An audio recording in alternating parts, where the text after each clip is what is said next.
Como é morar em um carro em dias de chuva? O primeiro desafio é o espaço. Tem menos de 10 metros quadrados para dividir eu, meu marido e nosso pequeno grande doguinho de quase 40 quilos. O Marshall, na sua cabine favorita do mundo, com o seu ossinho de costela, ele não quer guerra com ninguém. A cabine também vira closet, área de serviço. Não sei como definir essa bagunça.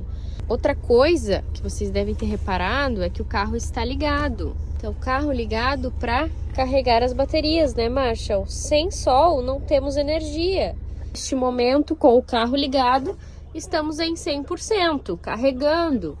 Tudo para que alguém possa assistir o jogo do seu querido e amado time. Só um pouquinho, e depois, na hora que eu ver que saiu o primeiro gol do outro time, eu desligo.